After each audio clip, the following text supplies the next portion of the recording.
GRIDLIFE track battle is a race against the clock, and in the 7th of 9 rounds in 2025, we head to Audubon Country Club's South Course here in Joliet, Illinois, and we're about ready for the last session of the weekend for the GRIDLIFE Track Battle Time Attack Championship. Kyle Heyer joined by Alex Moss one more time this weekend for Time Attack on track here shortly. The Podium Sprint, the last dash for the trophies this weekend. Alex, welcome aboard.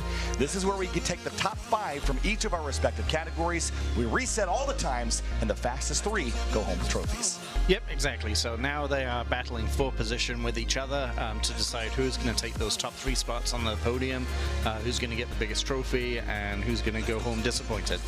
And there will be some disappointment, surely. Of course, in the Podium Sprint, not everybody will get a trophy. 4th and 5th in the class will also be on track. And sometimes you're on the outside looking in, but this is sort of where we see some upsets here, Alex. And for those that are chasing records and lap times at a particular racetrack, this has sort of been a change to the norm in terms of time attack competition. But this guarantees us a battle of the best of the weekend where we're going to trade the trophies, but also those track records that we saw set this morning. Unlikely we'll reset them here, but those will still count for extra points on the weekend. Yep, so for the time attack purists, you get the whole weekend to set your lap record. That still stands, but what this gives us as spectators is to watch them battle it out for position. Puts additional pressure on the drivers. Now they have to get it done in this session. They can't rely on the banker laps they put in earlier in the weekend. They are starting from scratch right here. Having a good look there at the Falcon Club SC category. This is the first of our 7 classes to head out on the racetrack, and before cars get moving here, we'll have a look at our Falcon Club SC class overview because we have a variety of different cars here in this class, and though they're 25-to-1 power to weight, you can sort of do different things here as you have a look. Different cars represented there. Current track record, Mike Jansen. This record was reset this morning by, I think it was Leonard Radcliffe that ended up on top. So again, it was reset a little bit earlier today. That has yet to be updated, but look at the bottom of the screen. Those are the top 3 seeds in this group. Mike Jansen, Leonard Radcliffe, and Sam Dooling in that 370. Of course, those are the cars that we're going to see go out there, but 25-to-1 power to weight, minimal aero, and restricted mods. You're not really going to do a lot to these cars, and you're talking about 100 horsepower here at the max. And cars on track right now, these are just hardship laps for the races later today here, Alex. So this isn't quite yet Podium Sprint, but looks like Tony Marchev and Matt Beck just shaking down their cars before we go racing later.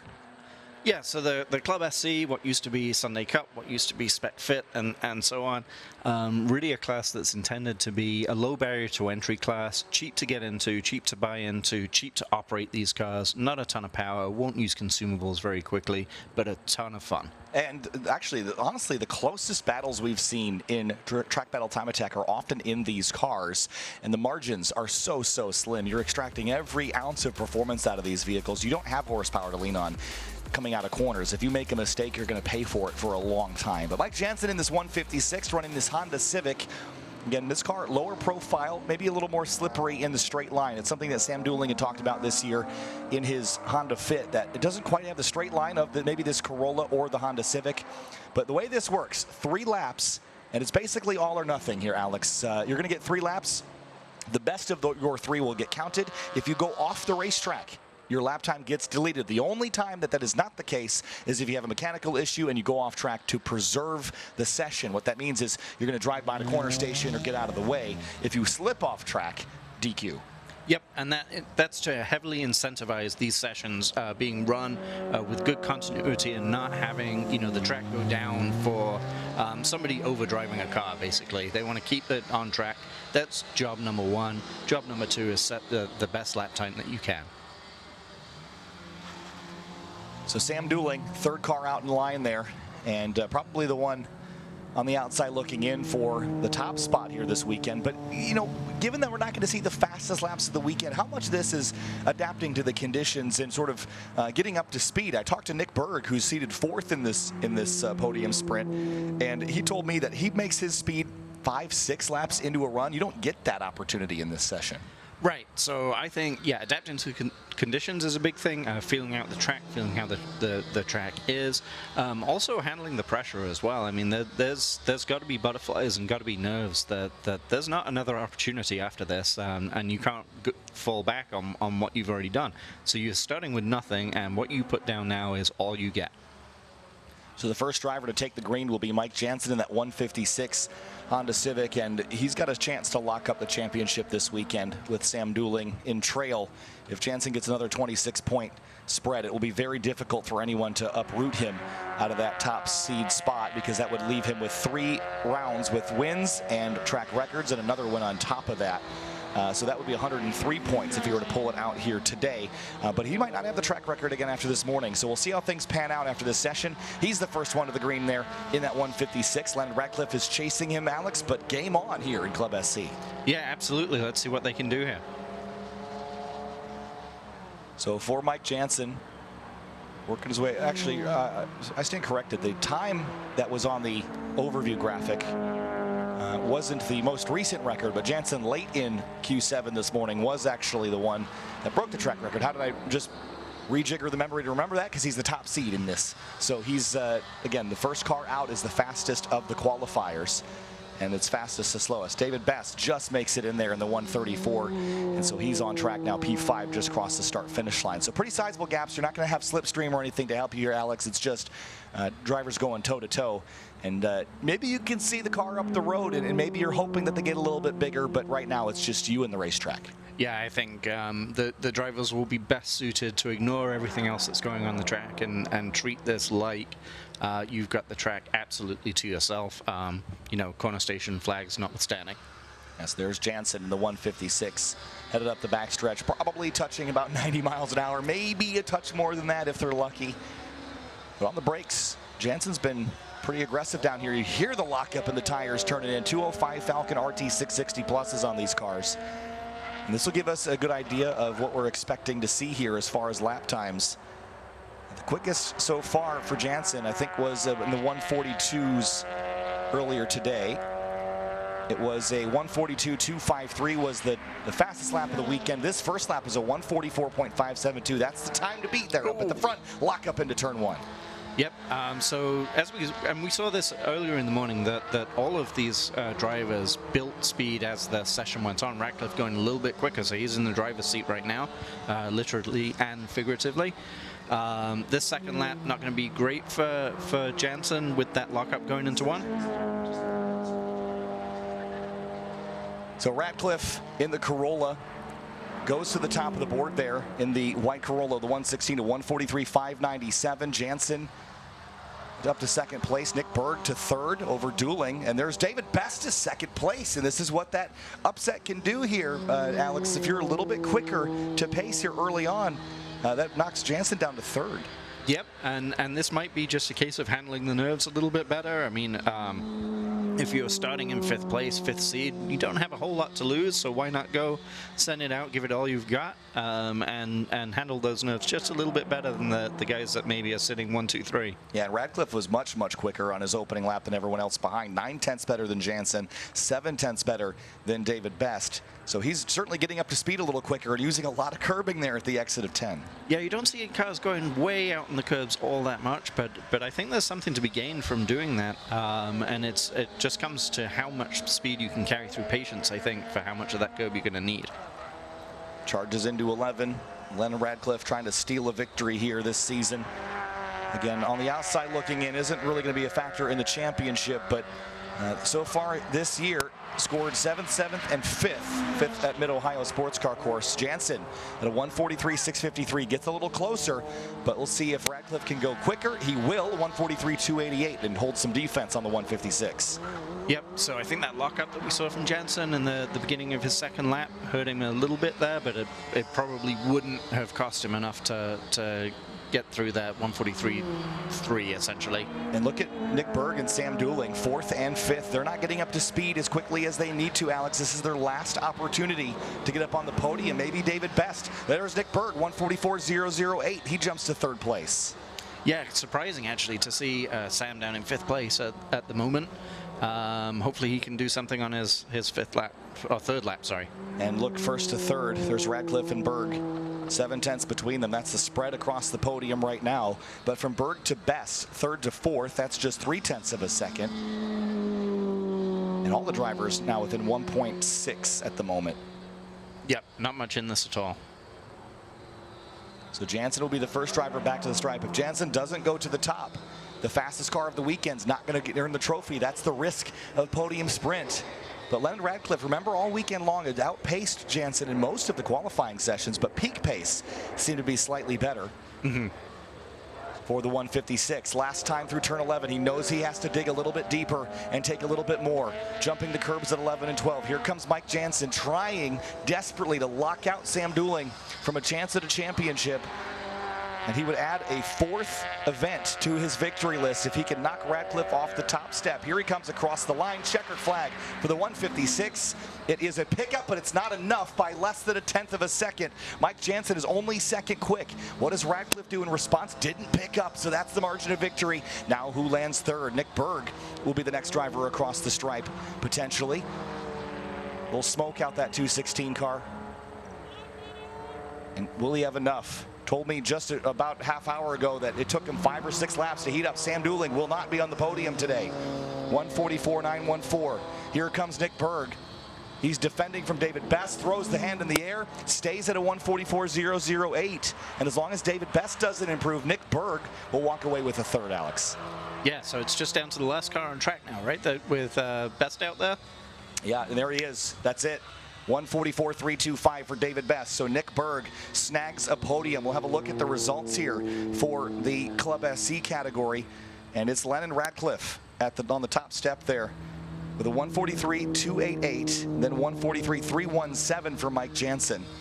And that's the margin of victory, less than 1/10 of a second. That's unbelievable. Yeah, just 0.03 of a second between the two of them, which is, yeah, as you say, it's unbelievable how close these guys are. Yeah, and then about 7/10 back Nick Berg, and again, he'll be absolutely amped. And this is his first showing in a podium sprint, Alex, so that's got to be thrilling.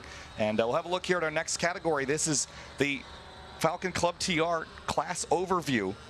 And here at Audubon Country Club, Peter Granberg reset the record yesterday. I think this was beat this morning by Mario Moroni. We haven't yet seen the records updated for the day, but this is a typical track day class. Of course, you've got some engine swaps allowed here, less than 2.5 liters naturally aspirated, less than 1.6 liter turbocharged, looking at around 170 to 230 horsepower. And on the bottom of your screen there, 2 of those cars are here this weekend, Moroni and Mike Bryant. But Peter Granberg is trying to hold off that 727 for that championship battle. And there they are, and it'll be top seed for Moroni with that Q7 performance this morning, resetting not only the front-wheel drive Club TR record, but the overall class record. And we're seeing, you know, speeds that are probably about a half second off of what we saw this morning, so no expectation that it'll be track records here, Alex, but this championship battle is so close. We'll run you through the scenarios again. With Moroni, if he were to pull out a win here, he would end up with 87 points to Granberg's 92. If Granberg, or let's see, if Stan Feingold were able to pull this out over Peter Granberg, then Feingold and Peter Granberg would be tied. So in the scenario where Granberg wins, then he'll extend his championship lead for now. But Moroni will be headed to Laguna Seca to maybe chip away at that. There's King Tao in the 23. That's kind of the dark horse of this group. Stan Feingold, we know he's capable. Got different tires on. Maybe a sticker set here, Alex, with those different wheels. Yeah, I imagine that anybody who's got championship aspirations will be doing everything they can in this session, so not surprised that we do see some sticker tires coming out for this session. And Mike Bryant at the very tail, P5 on the seating in that NC MX5. Had a really strong run this morning in Q7 to qualify himself for this podium sprint. And we've seen him before. I don't think he's come out on the podium before, but there's a first time for everything. So good smattering of cars, couple rear-wheel drive entries, and then the front-wheel drive car of Mario Moroni, who is the fastest of the qualifiers so far. Heading down the backstretch towards turn 11. Favorite in this one, Alex? Who do you think is going to take this? I think it's got to be between Peter and Mario at the moment. I think I think Peter will be feeling the pressure on this one. I mean, after being in such a dominant position all weekend, just to see Mario take that record this morning from him, and now he's got to do it in this session, and he hasn't beaten Mario head-to-head in a session since I think that first session of the weekend. So I think he'll be feeling the pressure, and Mario will be feeling pretty good about where he is. There's Peter Granberg in the 511, the K-powered BRZ chasing Maroney, King Tao across the line. That 23 car, real dark horse. Based on the time we saw this morning, he's got one of those front-wheel drive Honda Civics. And he's going to be a real threat for this podium. I didn't really expect him to be in the conversation ahead of Feingold and Bryant, but here he is. Yeah, he is, and he did kind of come out of nowhere this morning to push himself into that top 5 and get himself qualified for the podium sprint. So that's something unexpected, something we weren't looking to see. So for Maroney in the 727, when he tracks back around, the best lap of the weekend for the Club TR cars was a 1:31.385 by Maroney earlier today. And they're headed down the backstretch towards 11 and 12 right now. And here's Maroney in the 727. First lap, maybe not going to be the absolute fastest for those on these RT660s. Maybe give them a lap or two. Yep, but I think we'll start seeing how they're adapting to it and how which drivers are adapting quickest to the track conditions. You know, but like you say, they get 3 laps, so nothing gets set right now with these first lap times. Across the stripe for Mario Maroney, 1:32.355. That's a pretty solid lap here, given the heat of the day. Sure is, yeah. But Granberg goes quicker, 1:32.134 in the 511 car. What does King Tao have in the 23? About 10 seconds between these cars on the racetrack. And King across the stripe there, 1:32.929. Not a bad first go in that front drive car. No, so just 8 tenths between the first 3 cars. And Stan Feingold, here he comes across the stripe, 1:32.736, goes to third quick, takes up the third step on the podium. Mike Bryant across the line to second place, 1:32.329. Dogfight here in Falcon Club TR. Yeah, and still just those 8 tenths separating the entire class here for the podium. Or the top 5, sorry. This is so close. There's a look between Peter Granberg and Mike Bryant. Mike's been helping us out with the GLTC commentary this weekend. Been fun to have him up here and then watch him go out to do battle with the points leader in Falcon Club TR. Now, Mike had previously had this car with the stock engine, but now it's got the K24 under the hood, very similar to that Peter Granberg has, but different chassis, different ways on how to go fast, but both finding a lot of speed here early. Yeah, and I think those NC Miatas are really good chassis, very capable cars. When they first came out, they were very good, and certainly in the Milwaukee area for autocross and things like that. So I think they are good cars. Look at second to third, 26 thousandths of a second there. That's so close. Granberg, no, Maroney, 1:31.493. That's the new time to beat, and that's only a 10th off the track record, so he's flying right now. Granberg couldn't improve. And there's a look at it, 8 tenths of a second is what Bryant needs to come out on top here. I don't know that he's shooting that high up the ladder, but he'd be stoked with a trophy. King Tao, no pickup, 1:32.929. Yeah, that time from Maroney is way ahead of what I think I was expecting to see out of this session. I think everyone is going to be caught by surprise by this one. Feingold to second, 1:31.825 there. Knocks Granberg down to third. Bryant to second, 1:31.751. And last lap, last opportunity here, Alex. Peter Granberg is not on the podium right now. This would be a disaster for a car that is hunting for the championship. He's off track. So he will be 5th. Wow. Assuming that's not a mechanical. Yeah, if it is a mechanical, then and he was just getting off track, he'll be able to preserve his time. But either way, it will not be a podium, and that's big in the points implications here. I told you already that if Maroney were to win this and Granberg were second, they would be within a couple of points. But that's not the scenario. Now it's much different. If Peter Granberg stays 4th, that's 17 points with his track record. Maroney with the win would tie for the championship lead. Yes, and I wonder if Peter is already on his phone looking for flights to California for a few weeks from now. I saw him in the bathroom a little earlier. He said he cannot go because of a work conflict, so he doesn't have the choice to defend in California. He'll have to do it at pit race. Wow. So Feingold sitting 3rd right now, picking up a couple spots here as the 4th seed. And the checkered is held at the flag stand. I think Maroney will be the next driver around unless he's bailed out. He must have already crossed the line, I'd expect. But I'm looking at Bryant right now. I mean, he is right there. Can he make that just 3 tenths improvement and take the top spot here? No. Nope. Okay. Yellow flash on the timing and scoring. Mike Bryant will be the last driver to come across the stripe. Checkered flag, and Mike Bryant does not improve. But Mario Moroni, after beating the track record this morning, will win Falcon Club TR over Mike Bryant in second place. How about that? Then Stan Feingold in third, and the huge upset here, Peter Granberg, a 132-134. This will either be a fourth place or a fifth place, depending on how and why he was off course. But the time is still there. I was told that they would delete it if it was an off from a slip-up. So maybe they'll leave him in P4 if it was a driving off to preserve the session. And that will make a difference, because if he were fifth, he would be out of the championship lead here, Alex. Yeah, and just thinking about how we saw that car off track, we just kind of saw it driving to the right at turn 5, I think, towards the corner station, and that doesn't strike me as a driving off.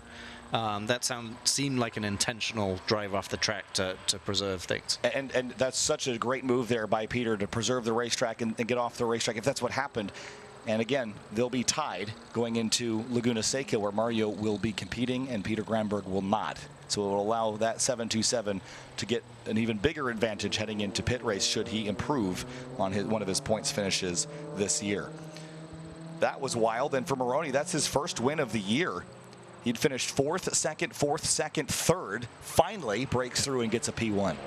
Yeah, very impressive, and a track record, an overall class record to go with it as well. That was really cool to watch. Super, super tight.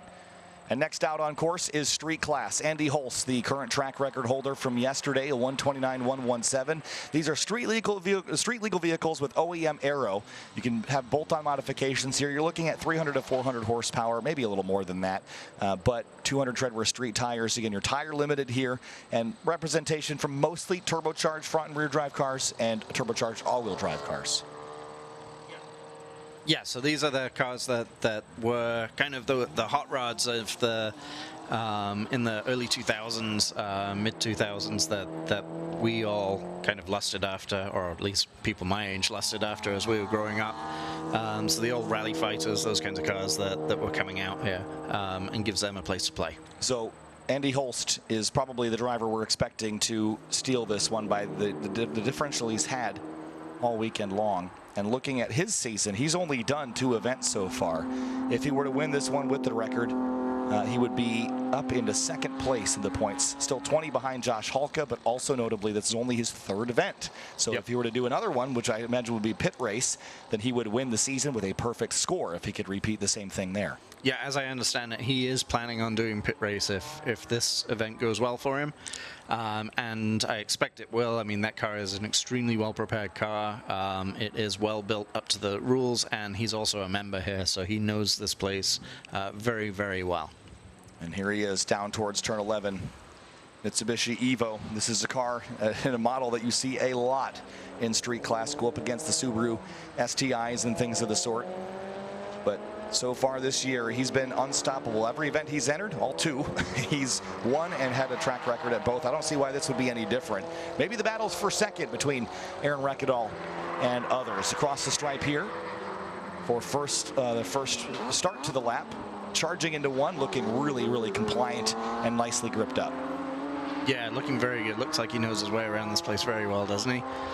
And a lot of confidence in that curb hop as well. Knows that the all-wheel drive will keep him pointed straight. John Laughlin starts his lap. Big slide. Might go off. Ooh, he gathered it up. That's the risk of podium sprint, Alex. If he had gone off, that would have been game over. Yes, it would.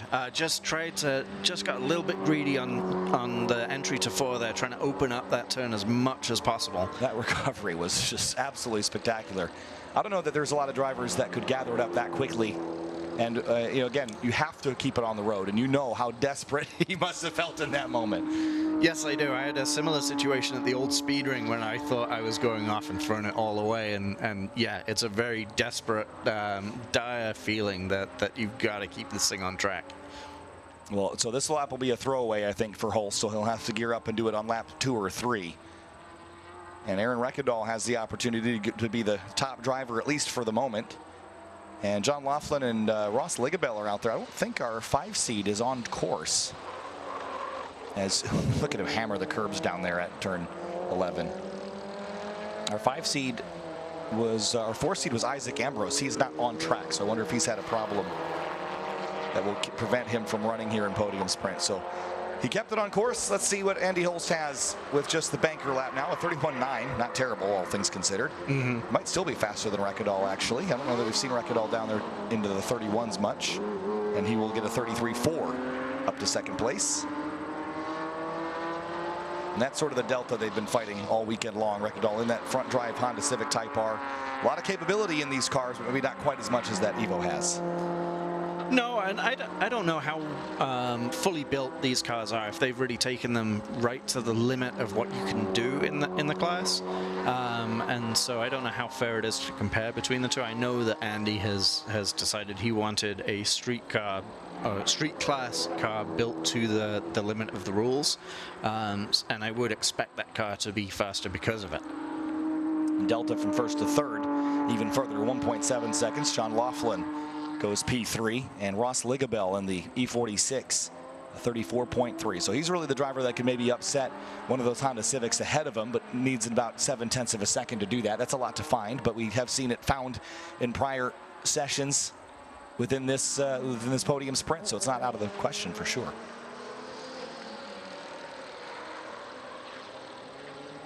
Up this backstretch, see a lot of very high speeds here in street class. You're dealing with quite a bit of horsepower. You know, again, still within the realm of street legality, but pretty deep into the high 300s, into the 400s for some cars. And you're boogieing down these straights, but dealing with a little more weight. You're keeping a lot of the interior of these cars as well.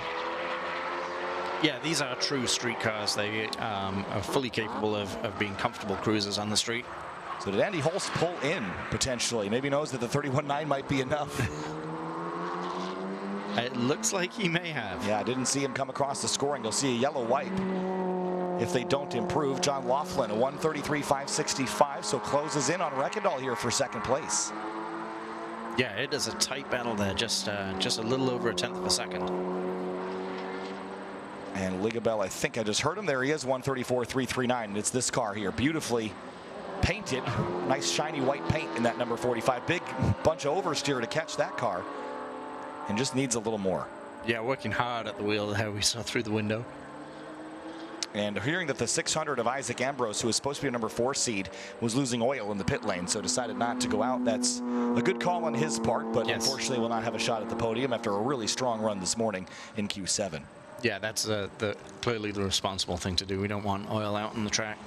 And I think Ligabell must have taken a cool down lap, 7.2 seconds delta last time around. And maybe this is the idea with a street class car, Alex, is push hard for 1 lap and then back it down, cool things off for a lap, and go 1 more time. Yeah, depending on the tires you're using, and also those he's in the M3, isn't he? I was going to say those Type R's, as I understand it, do. Oh, Andy Holst is still out there. He just improved to 139. That was his, I think that was his last lap, wasn't it? I see checker, so that was it for him, 130.963. Rekadal improves to a 133.364. He might need that little extra bit of time, given that John Laughlin is encroaching on him, but he will not pick up. I think Ligabell's off the pace here. Gave it everything he had there, but I'm not sure it was quite enough. Just 0.2 of a second between Rekadal and Laughlin in those, the FK8 and what's the new one? The FL5 Honda Civic Type R. Got to get my Honda codes right. And so Ligabell will pit in and will not take that last lap. So we'll have a look here at the results for street class. And again, we were down Isaac Ambrose, but Andy Holst will have the new track record in all-wheel drive street, and we'll go home with a trophy. Aaron Rekadal 2nd, John Laughlin in 3rd, the number 571, just by 0.2 of a second, and then Ross Ligabell about 0.8 back in that 45, that BMW. So didn't get the podium, but had the chance to show off his stuff here in this last session of the weekend. So now we move up into Street GT. And this is where things start to step up in the power level here, Alex. And on the hot afternoon, I think it'll be interesting to see who's got enough grip to come out on top here. It should be Ryan Matthews, Nicholas Hendricks, Eric Pilipchik, and Eric Magnussen, and Brian Van Orsdal there in the back in the red GR Supra. Predictions here. I mean, here's a look at our previous record holder. I think it was beat this morning by Nicholas Hendricks. So Ido Waxman, who's here with us helping keep time attack under control, he's no longer going to be in that graphic next year. But again, this is about modern high horsepower street legal cars. Power pretty deep in the 400 to 600 range here at the very pointy end of the grid, Alex. Yep, so a place for those big high-powered cars, as you said, that come stock with a lot of power from the factory, somewhere for them to play. In terms of predictions, I mean, I have to go with my head and say the guy that set the record this morning, I expect him to be on top or certainly in the trophies. But again, it comes down to who can manage that track and their nerves the best for the 3 laps here. Nick Hendricks rolls out of grid in the 364. Now, in the past, he had run a very similar Corvette, another gray C6, but that one was a Corvette Grand Sport. He's now moved up to a Z06 that looks very similar. And Corvettes in general, there's a lot of differences between the Z cars and the non-Z cars, as Luke McGrew calls them. I had a really interesting podcast listen a couple of weeks ago where Luke was chatting about all things Corvette and, you know, all the things you have to do to make them good, especially when you buy them on the aftermarket and real inexpensive. But Ryan Matthews chasing Hendricks this weekend, and there's a look at the 787 of Adam Roman, who's new to us here this weekend. Brian Van Orsdal leaving some tire marks out of pit lane. Yeah, and as we keep going up in these classes, you're going to see more and more strategy come into play. You know, Club SC, those guys were just going out and trying to pound out the best 3 laps that they could. I think we saw in street, we started to see a couple of cars taking the second lap as a little bit of a cool down, and as the tires that we're using get more and more finicky, the cars themselves getting more and more finicky, you might not be able to just go and pound on the car for 3 laps. You might have to do, you know, a hot lap, a cool down, and then another hot lap, or one preparation lap and then do your hot lap. We'll have to see how these drivers approach the session. Yeah, for Nicholas Hendricks, he's currently scored 3rd in the title, behind Ryan Matthews and Luke McGrew. Luke McGrew's not here this weekend, but has 102 points. Be pretty tricky for anyone to beat Luke at this stage without breaking track records at here and at pit race. But Hendricks has the capability of doing that, but only has one other win this season back at Lime Rock Park. If he were to win this event with that record, he would be 1 point behind Ryan Matthews for 3rd. So it'll close that fight up, but it won't swap it around yet. Mm-hmm.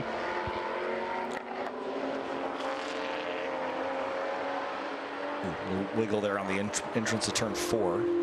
Yeah, we're watching that a lot of these drivers. We saw Andy Holst do the same thing, really get all the way to the edge of the track for the approach to 4, which, you know, you're opening up the entry to 4, making that less of a sharp turn, but you know, just not leaving any margin there whatsoever. We talked yesterday about how some racetracks have some rumble strip on the entrance to the corner on driver's right.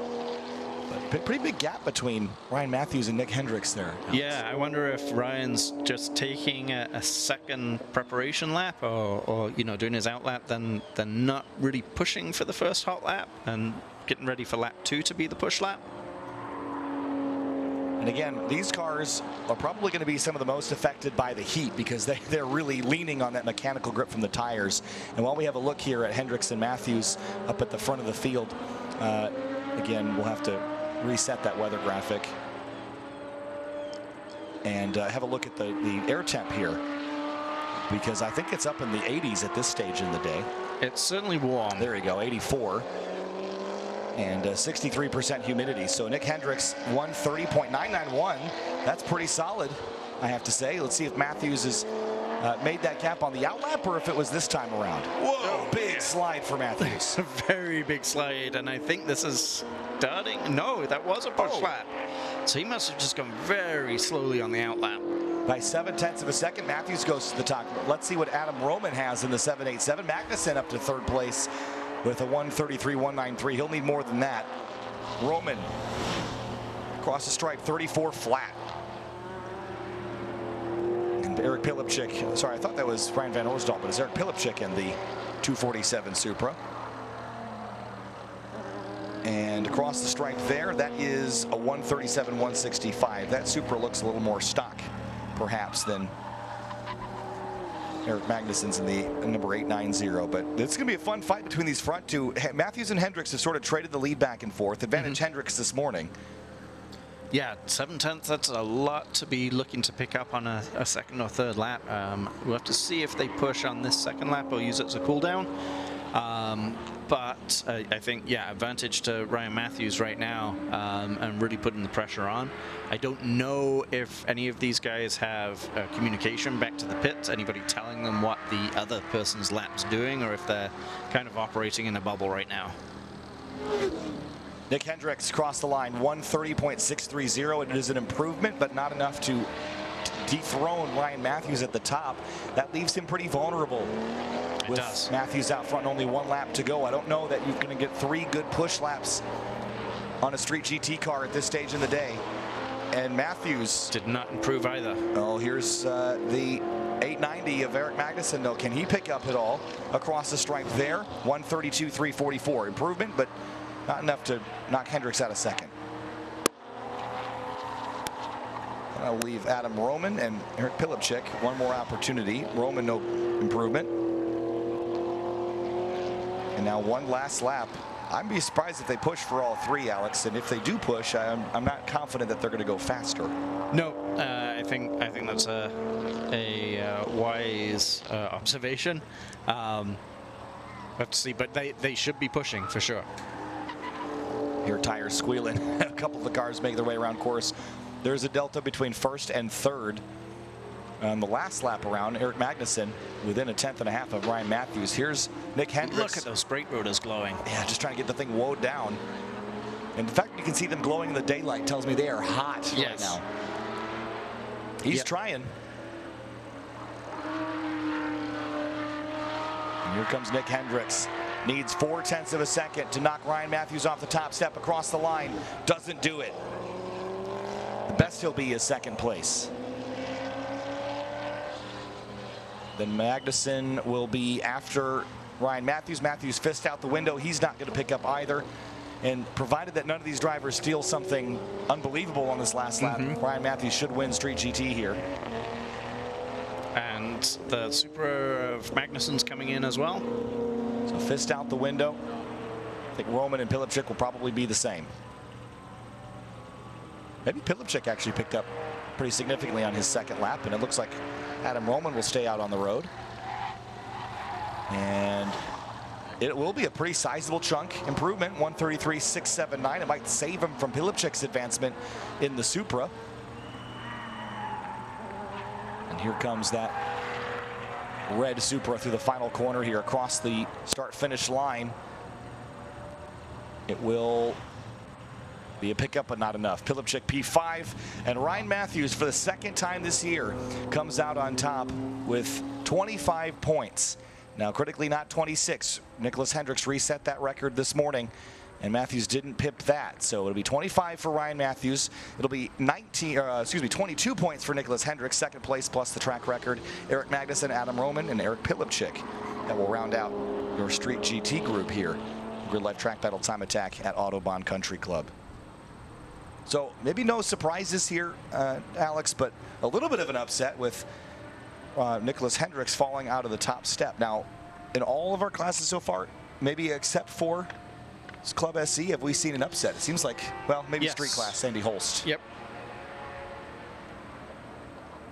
So cars rolling back down the pit lane. Next up is going to be our street modified category. Alex, you've battled hard in street mod here before. Tell me all about this class and why everyone should care so much. This class is, for a while, it was the arms race. It was the craziest class that was going out there. Really, what you can do here is you can take any street car. You need to leave the front half of the car's interior in place. You can add some pretty significant aero, but it is limited in what you can do. You can add suspension, add brakes, and what have you. Tire swaps are free. Engine swaps are free. The way you make power is free. You can put in whatever transmissions you want off street cars. You can put in whatever diffs you want off street cars. And the way the performance is kind of limited is just through tire size. So two-wheel drive cars get a maximum width of 285, 200 truck wear tires, and all-wheel drive cars get a maximum of 255 width all-wheel drive tires. So 200 trouble wet tire, sorry.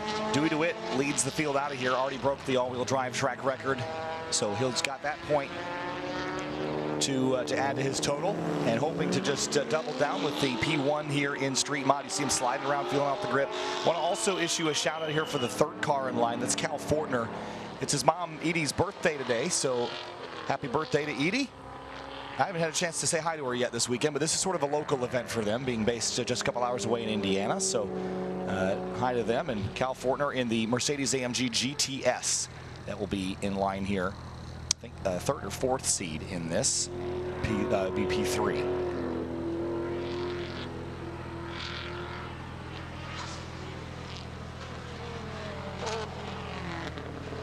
So you see Dewey there just actually missed the curbs entirely, maybe by design there, but he's just getting ready to start his first hot lap, and listen to that Subaru engine scream. Through the last corner to start his lap. They call this car the Boogeyman. A couple of years ago, people thought it would never show up after all he was talking about it. And it was ugly. It was the ugly duckling of the Street Mod class for a little while. But 2024 was just a hellacious season for him. Couldn't get the thing running. Was mighty quick when it did run, but didn't run long enough or fierce enough to really be a contender for the championship after he won in 2023. There's Cal Fortner in that number 14 Mercedes-AMG. So Dewey's got that car together. It has never been faster than it has been this year. But he's got to hold off Jonathan Rode, Cal Fortner, and this guy, Jamie Santos. So close to picking up a podium at Lime Rock Park, and he's been fun to watch here, Alex. We'll see if he can hold it together and maybe steal a trophy this weekend. Always fun to watch, Jamie Santos, but I think this is Dewey's to lose for sure, and then the other four drivers are fighting over the second two steps. And there's Jeremy Salenius qualifying in the podium sprint in the green and blue Corvette across the stripe to start his lap here. Dewey on the backside of the racetrack now, the all-wheel drive power. The only one of the all-wheel drive cars. I think all the rest are rear drive, with Roden and MX-5, Fortner in the GTS, Santos in the 1M clone, and Salenius with the C5 Corvette. And such a great variety of cars in this class as well. We've got everything from a Miata to a Corvette to an old Subaru and a new Mercedes-AMG GT. So Jeremy down into turn number 5. Dewey across the stripe. Time deleted. He had a 125. I wonder why it was pulled off the top. Oh, there it goes. 125.860. I thought for a second that maybe he had gone off somewhere. That's a really quick lap, isn't it? It is, yeah. Is that a new record? Top? No, it's not. Oh, Salenius. Salenius is off. That will be it for him. No, it's less than a tenth of a second off Kyle McHugh's record, though. It is a new all-wheel drive record. Wow, Dewey getting the job done there. But top look of the board. at Road, 128.5. Oh, 128.5. I was thinking it's 125.8. Cal Fortner, 129.004. And Jamie Santos is going to be coming around here in just a sec. Oh, Santos is slowing. Yes, very slow. And I wonder if that is a mechanical issue or what's going on here. Jamie's start to the lap was very promising.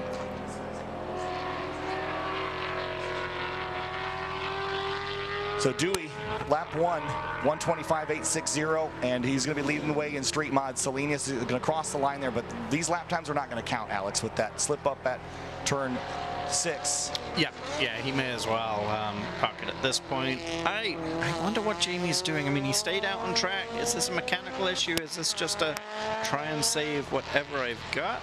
Well, lap 1's going to be a throwaway. Lap 2 will be a throwaway. Yeah. So what's Dewey got on his second lap here? Cross the stripe for Dewey DeWitt. Doesn't go faster, but it doesn't matter. He's up top right now in Boogeyman. And he didn't even tell anyone he was going to show up. He showed up, and everyone learned that he would be here when they rolled up to the racetrack on Thursday night. And right now, again, John Rode backing it down there on that second lap. Look at him, looking to the sky, looking to the moon.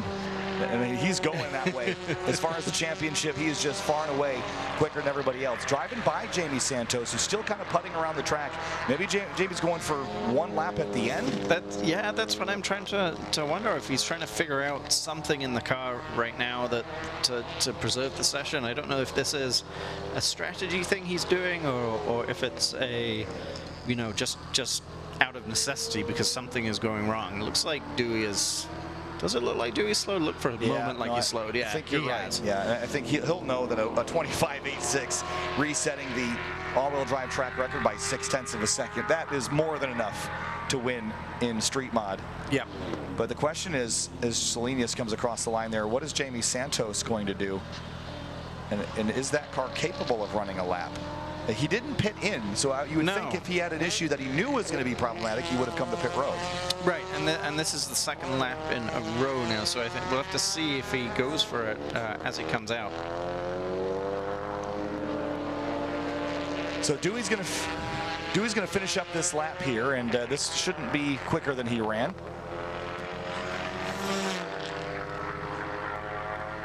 So Dewey will come across the little stripe. John Rode picks up a little time, and he has a chance to stay second place here. I haven't seen a pickup from Cal Fortner, nor have I seen or noticed that GTS come across the line another time. No. But the real question mark here is this car. What is Jamie Santos doing? What is he waiting for? What is he doing, indeed? And it does look like he's... I think it's... Oh, yeah, strategy, Alex. Strategy, gamesmanship. Not sure I like it, to be honest, in the podium sprint. Because you are out there kind of in the way, even if you're getting out of the way. Not sure I like this strategy, if I'm perfectly honest. For sure. And again, I think the question mark is now, if you only leave yourself one lap, are you putting yourself at a disadvantage? But you're certainly putting the pressure on yourself. And again, using all that track and a real twitch at turn in there for Jamie. So 29.0 is what he's going for Cal Fortner. And qualifying time for Jamie, the time that put him in this position, I think was a little bit better than that, wasn't it? For Jamie Santos, it was a 1:28.565. Little wiggle there on the curbing. But if he runs within a half a second of what he ran to qualify, he could sneak up onto the podium. So we'll see what he's got into turn 9 now. And I'll play devil's advocate here a little bit, Alex. Again, they give you 3 laps. Rules don't say what you have to do with them. Of course, I understand your point. No! But Santos kicks the rear end out on the curbing up the backstretch now, and he has been a sight to watch, hasn't he? Road America, Lime Rock, and here at Autobahn Country Club. Is that going to throw? That certainly cost him time, but how much is the question? Yeah, I think that will have cost him. You're absolutely right. I think he's entitled to do what he did. Yep. I don't think there's any rule against it. It's not one that I'm aware of, so I don't think he's broken any rules or anything like that, but I still just don't really like it. Across the stripe for Jamie Santos, and his third 1:28.789. Despite the slide, Jamie Santos will pick up a podium here, and he kept tires on the racetrack that time. Yes, Alex. He did. Yep, it was 2 wheels off. I don't think, as we said, I don't think by the rules he's done anything wrong at all, and that's a legitimate time. Yeah, see your point though, for sure. But yeah, for Santos, again, he's had a habit this year of doing it in pretty spectacular fashion, and it typically hasn't worked out very well. But this time, it'll finally be up on the podium for a driver that has been sort of fighting his own battles this year. He's third in the championship, and his best finish so far this year has been a 3rd place. So he'll tie that again. It's his third of the year, and trudging ever so slightly closer to Ryan Matthews here. And with that, well, it was only really a 2-point gain on Ryan Matthews, but a gain nonetheless. But still a good ways back from Dewey DeWitt there, who ran a 1:25.860 to win Street Mod. That was unbelievable for Dewey. Again, we'll have a look here at the Street Modified results. Again, they're on the left-hand side of your screen, but we'll see them full screen here in a second as the cars come back into pit lane. Great look at Autobahn Country Club's South Course here. There's Dewey getting the job done. 1:25.860. 1:28.441, 1:28.789, and by 0.3 of a second, Cal Fortner drops off the podium in the last couple seconds here in the Street Mod subcategory. So Dewey picks up another win, and with this one, it will wipe away one of his 2nd place finishes, and he will now have scored 104 points. And I don't think that anyone is able to match that at this stage in the year. So that would, in theory, I don't want to confirm it yet, that would, in theory, lock up his championship. Now I don't know what's going on. I wonder if he's missed pit in? Yes, but I wouldn't be doing that. I don't. Yeah. I think... Yeah. Oh, okay. They are guiding him back in this way, so maybe they just allowed him to do it once he started to do it. I don't know. Either way, that was a procedural error for sure. Yep. I think we're just overthinking this a little bit, Jamie. It's, Yeah, it's I not think you're this right, Alex. complicated. Yeah, I think you're right on. Honestly, I could see him losing track of where he was just from having those cooldown laps. Let's move on to track mod now. This is the record that was set yesterday. This is Jackie Ding, a 124.357, and his car is the middle one of the cars you see on screen, the blue M2. PhD Racing, man, they have done so much for the GR Super community and now the M2 community. But these cars are aerodynamic performance that exceeds street class or street vehicles. Of course, you're looking at horsepower up to around 1,000, depending on what car. And now you get to work your way up to 60 treadwear extreme street summer tires. Yep. And bigger tires as well. You're unlimited on tire size, like you are in street mod. Well, that's one way to warm them up. Not enough tire for Jackie Ding, I suppose. Boy, Yep. you put cameras on these guys, they turn into hooligans, don't they, Alex? We're all hooligans. Oh boy, I mean Jackie's known. He has the move called the Ding Sling, though the Ding Fling, depending on who you ask. This car we got to keep our eyes on though. Chris Smith in the 212. In track mod this year, he is up in the mix. P4 in the standings, right behind Justin Peachy, who's not here. So a podium this weekend would be great for Chris. There's Alex Roy in the 426, another BMW M2. And they'll be I just bit my tongue. Ouch.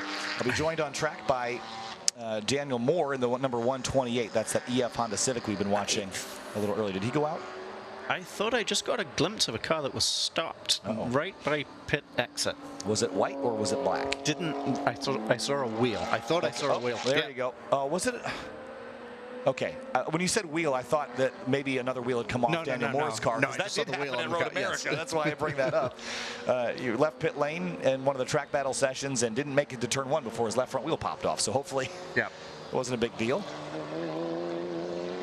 So he'll carry on. Now, if he was in the grass, that might disqualify him. But again, I think he was fighting an uphill battle here as far as landing on the podium regardless, so it shouldn't affect too much. Here's Jackie Ding in the 687 BMW M2. He'll begin his laps here, the 3 on the board for podium sprint.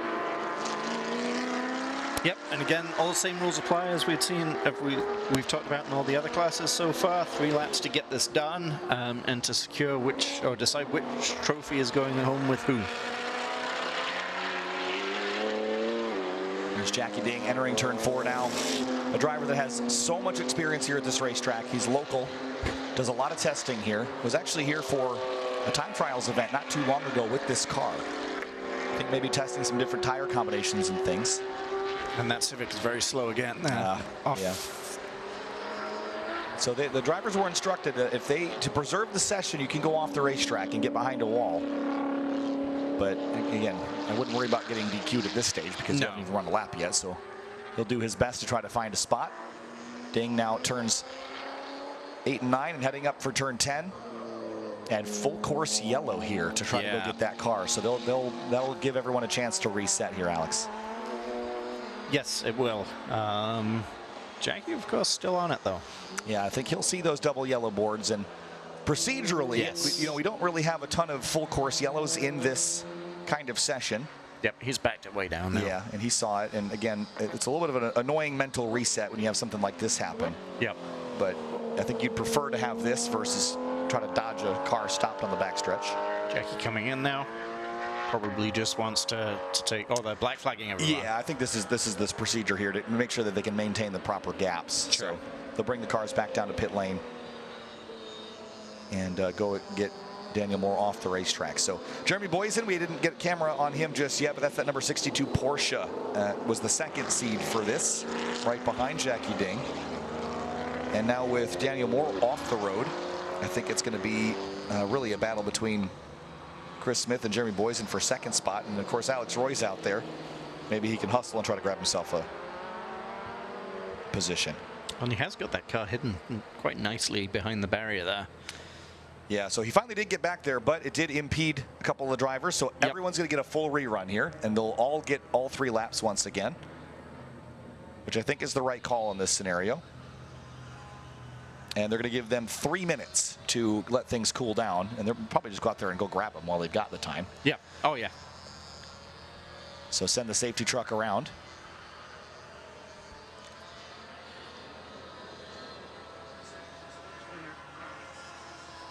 And while we're waiting for the cleanup here to go get Daniel Moore, we'll take a quick break here from the GRIDLIFE Track Battle Podium Sprint. Be right back with the continuation of Track Mod here from Autobahn Country Club.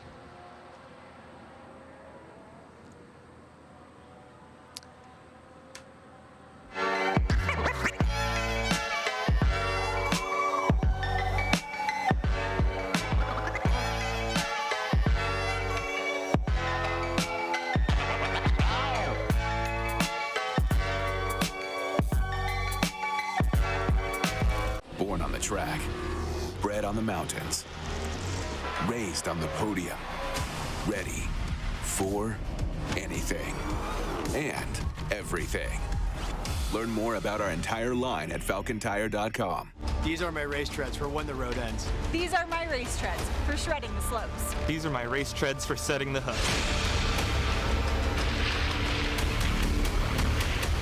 Racetreads.com. Tires for every adventure.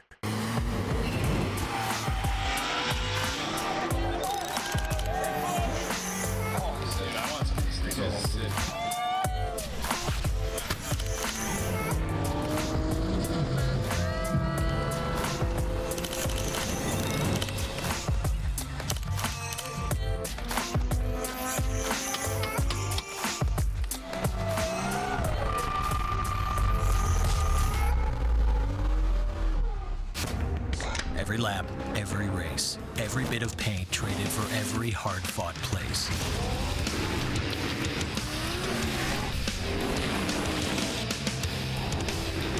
Every checkered flag and trophy raised. Every ounce of dirt, sweat, and gears.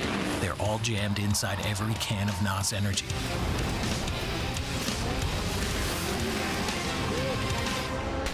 Go ahead, open up a can.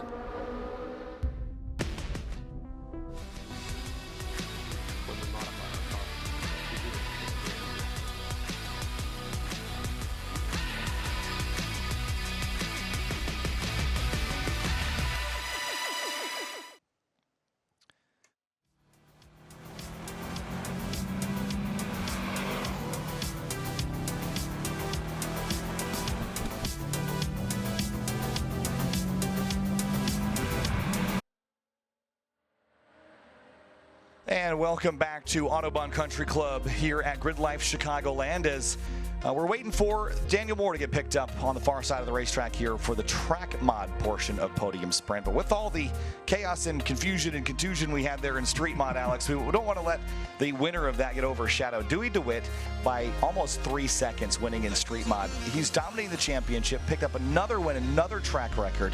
He's just on an island of his own right now. Yeah, he really is. The performance gap between him and really everybody else in the class throughout the year has been huge. And I think it's something that can't be really overstated. That's a result of him putting together and getting with the right team. They're doing an amazing job of prepping that car, making sure it is ready to go every weekend. When it does have issues, they're getting it fixed and getting it back on track quickly. And he's driving it extremely well as well. And that's bearing out in the fact that he's just untouchable in the class right now. Untouchable in the class, in the weekend, in the championship. And for Dewey DeWitt, again, looking at the way points are going to shake out for him, he's going to knock another second place off. So like we said, 104 points is a perfect score, which has only been done a couple of times. So cars are headed back out on the racetrack now for track mod. And for Jackie Ding, what's the mental reset here? You were on a quick one. Maybe you were happy with it, maybe you weren't, but how do you shake it off and go again? I think you just literally do that. I mean, if it was me, I would be in the pits. I would give my head a shake and then go through my preparation of going out like it's the first time I went out. I don't think it's that much of a distraction for them. I don't think he's worried about the car lasting, worried about the tires lasting or anything like that. So it's just a case of doing that reset. Jeremy Boysen on track as well. And Piper Cup flying around here at Autobahn Country Club. There's an airport nearby, the Joliet Regional Airport, I believe, or maybe it's Executive, whatever the airport is. It's nearby. There's Alex Roy in the 426. He's fighting an uphill battle in this one, but the cars we're following with the blue M2, Jackie Ding, the white Porsche in Jeremy Boysen, and the orange BMW 1 Series. That's Chris Smith. Those are really the three that I think are going to be going for the podium times here Alex. And again, for Ding, this should be a layup based on the speeds we've seen this weekend. It should be, you'd think, but anything can happen. He still has to get it done. That's why they go out and track. And I'm sure he will do it, but it's, you know, nothing's a certain until the times are in. And Jackie, nice slow out lap here, just generating just enough temperature in those tires. We saw him light them up leaving the pit lane on his first out lap. Yep, a little bit of Jackie flair. As always. Dewey just sent me a message, championship done, let's go. and a deserving champion as well. Well absolutely. done, Dewey. Yeah, we can't give him the trophy just yet, but that was unbelievable. Well, they can't physically give it to him, he has earned it. Jackie Ding with that first lap, of course, that won't count towards his actual times because of when they had to come down pit lane. 8 minutes 15, I've seen quicker than that around here. Yeah. Oh, big slide for Jackie. Woes it up though at the corner exit and rumbles down towards turn 4. Got it under control. Might not be the fastest lap he's ever done around here, but I'm sure it's still going to be enough. Yeah, and again, he had a pretty sizable advantage over everyone else here in track mod. I think the real question mark is between Jeremy Boysen and Chris Smith. I think for Boysen, this is his first time in a showing in Podium Sprint. The first time he's run that car in track battle to begin with. Chris Smith has been a competitor with us for Seems Legit Garage for quite some time. That car's seen a lot of changes over the years. And there's Jeremy way off in the distance. And you'll see Chris Smith in the orange car right there. And Jackie should pop into view in the right-hand side of this camera shot right there. There he is in that number 687. Little dust kicked up. This should be a solid lap. I'll guess mid-25.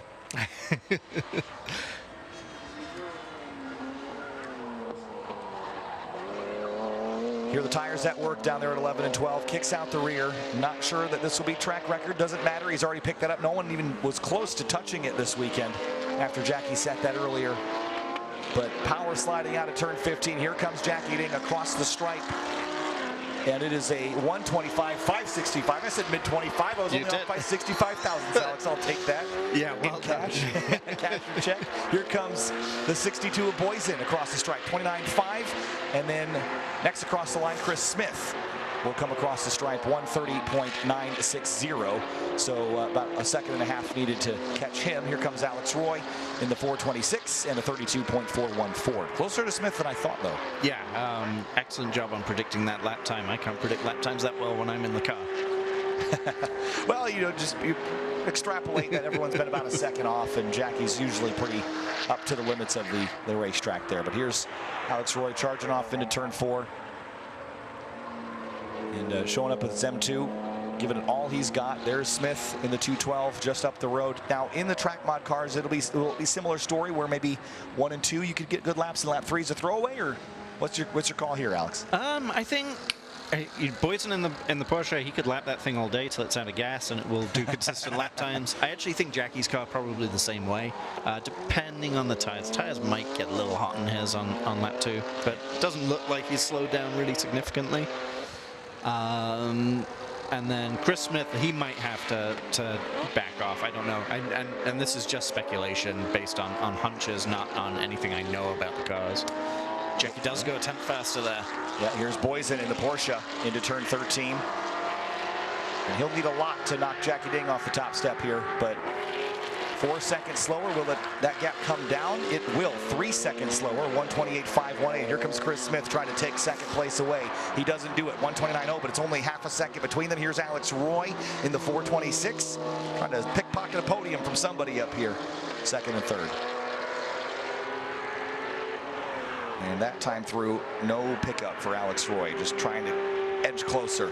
Cars ahead, I think, are a little higher prep than this car. Looks relatively simple on the outside. I know it's not always the case that these track battle cars will show you everything that they're hiding, but as far as aero, looks like maybe a front lip and rear wing and not much else. Yeah, a couple dive planes on there on each side, and then some pretty nice looking wheels on there, I think. So again, on the backside of the racetrack, we'll have Jackie come back into shot here. This will be his final lap in the M2. And for Jackie Ding in track mod, here's why this is important. I think he's headed out to California, to Laguna Seca, from what I've seen.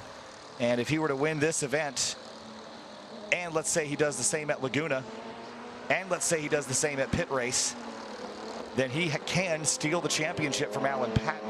And I bring that up because Alan Patton, who's not here, has the car torn all to pieces.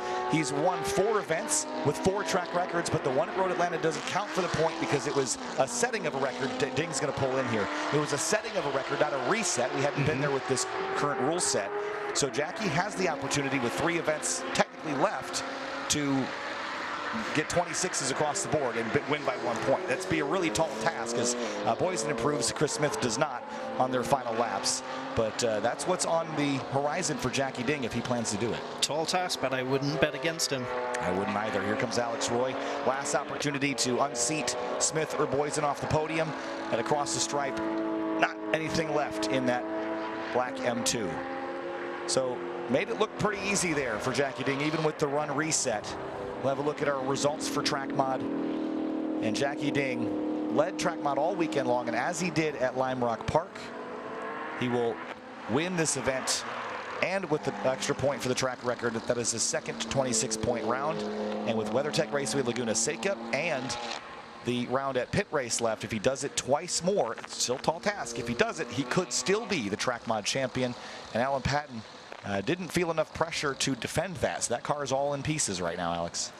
Yeah, from what I understand it is, and without much hope of getting it all back together in time for one of those events, which is what he would need to play spoiler or to defend that. Now, who knows? I mean, when you go out to California, there's all kinds of cars out there that are not the regulars that will show up to Laguna Seca, and somebody could bring something spicy in track mod and make Jackie's life difficult. Yeah, I'm not familiar with Jeremy Boysen's extensive history in grid life, but I'd venture to say this is his first podium in a while. So exciting day for Jeremy to pick up a second place and hoist the silver trophy today. And there was the differential, 2.1 seconds in that GT3 RS for, I mean, how about Jackie Ding, by the way, building an M2, which starts as like a 4,300 pound car that can defeat a GT3 RS. Yeah, very impressive, isn't it? Yeah, very impressive. Just so good. And Jackie certainly is a great driver as well. But that'll do it for track mod. And up next will be our unlimited category, but there's a look at your results. Jackie Ding, Boysen, Smith, and Alex Roy. Give Chris Smith a lot of credit as well. That'll be another 3rd place for him, which should knock, well, I don't think it'll actually knock any of his results off from the drop. So he should stay, well, actually it will. He'll gain a couple of points and close in on Justin Peachy. He'll be 2 behind Peachy for 3rd place in the championship. Here's unlimited. And again, Tadas Karlinskis reset the record yesterday, but this morning it was Jimmy Rock that did it down to the 120.9 range, Alex. And basically, as long as the car has a VIN, fair game. Unlimited tires, everything else you can modify to the full limit of your technical capabilities. Yeah, there's a couple of things in there. You're not allowed active aero, as I understand it, or certainly at some point, and there must be some portion of the floor pan or the shock towers that need to remain as well. So you can't just cut a VIN plate off one car and bolt it onto something else that's kind of crazy. But otherwise, everything's fair game. So here's the real question. I've only seen the Mustang and the Camaro out on track. Will we have representation from our other drivers? Jimmy Rock definitely led them away. I don't think the Lamborghini is here. I haven't seen it in the paddock today, and we didn't see it this morning, so I wonder if it didn't stick around for the last day. And earlier today we were talking about if we would prefer the record or the trophy, and he may be going home empty-handed. I think you're right on with that. And no representation from Andreas Bertulis. Kind of a bummer that the Lamborghini isn't here and kept Bertulis out of the fight here for the trophies. But regardless, here's Jimmy Rock reset the unlimited and overall Grid Life Autobahn track record this morning, the 120.9. And I think it's just kind of wild that a Honda Civic, I know there's not a lot of Civic left in it, but a Honda Civic can defeat a Lamborghini Huracan Super Trofeo car from IMSA. Yes, it is crazy that those are the cars that were battling for the record this weekend. A 7-year-old record. That was previously held by James Houghton. Here's Jeremy Lauder in this number 125. Mentioned earlier this weekend that this car is also a hill climb car that ran in the Pikes Peak Hill Climb the last 2 years. He has been flipped over in a ditch at Pikes Peak last year. Tore up the A-pillar on that car. He's repaired it. Looks mighty nice now. It does, yeah. It looks very beefy. But he is our 5th seed. And so while we don't also have who's missing? Ernestus Pizelis we don't have out there either. No, and we haven't seen a whole lot of him this whole weekend, actually. Well, we did see he had something break on the backstretch that one time. Yep. Whatever it must have been terminal for him, unfortunately. So time was good enough to qualify him in, but we don't backfill. You have to earn your way in. Yes. And so you can't just show up and go for a trophy if you weren't one of the top 5 fastest cars of the weekend. Jimmy Rock out of the final corner, 120.9 this morning across the stripe now, 123.679. This car will probably get faster if he chooses to continue. It'll get faster and faster as those Michelin 6 get up to temperature. And he looks like he's having fun. Why wouldn't he choose to continue? Yeah. And again, he's running up against cars that are much heavier. Yep. A Mustang and a Camaro. This car designed very much to be lightweight. And Derek Carter in that Mustang, 134.399. There's the difference between their times, 10.7 seconds. Yeah, complete different league, isn't it? Yeah, it's been pretty unbelievable to watch how Jimmy Rock has just taken the unlimited class by storm. And at this point in the year as well, it's probably worth mentioning that he is leading the unlimited, well, he will be leading the unlimited category walking out of here with the record and potentially that win. Ernestus Pizelis will only walk away with the 16th place points, I'd imagine, or 15th place points. So that will put the Jimmy Rock in the lead of the unlimited class by a fair margin now.